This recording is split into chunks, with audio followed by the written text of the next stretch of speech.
Lula da Silva, who served as president of Brazil from 2003 until 2010, is still wildly popular in the country. Brazilians associate him with good economic times when living standards were rising. Now, a newly leaked conversation sheds some light on why he's serving a 12-year prison sentence for corruption.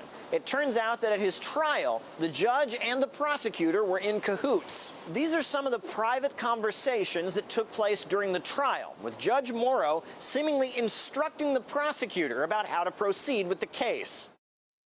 Hasn't it been a long time without an operation? You cannot make that kind of mistake now, but think hard whether that's a good idea. And prosecutor asking the judge for advice. What do you think of these crazy statements from the Workers' Party National Board? Should we officially rebut? Lula da Silva has long maintained his innocence. He says the entire case was a setup. He has named names. I had a political life, and all of a sudden I was convicted for money laundering and organised crime. It was all a lie, a setup organised by the federal police, the public prosecutor's office and by Moro, who took on the investigation. Moro didn't need any proof of crimes committed because they all had a plan in mind. The plan was to paint the Workers' Party as a criminal organisation, with a criminal boss, who happened to be me.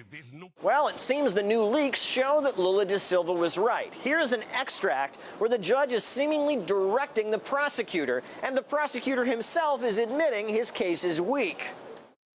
Source informed me that the contact person is annoyed at having been asked to issue draft property transfer deeds for one of the ex-president's children. Apparently the person would be willing to provide the information. I'm therefore passing it along. The source is serious.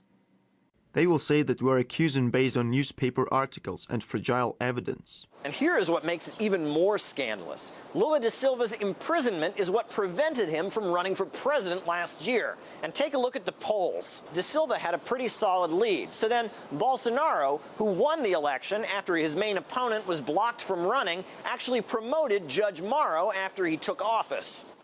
I salute Sergio Moro, the only man in Brazil who's proving that we can do politics differently. Now, the judge seems to think he didn't do anything wrong. He says that the real crime is that these conversations have been made public. It is regrettable that the person responsible for the criminal hacking of the prosecutor's cell phones has not been identified as the source. There is no sign of any abnormality or providing directions to the magistrate, despite information being taken out of context and the sensationalism of the articles.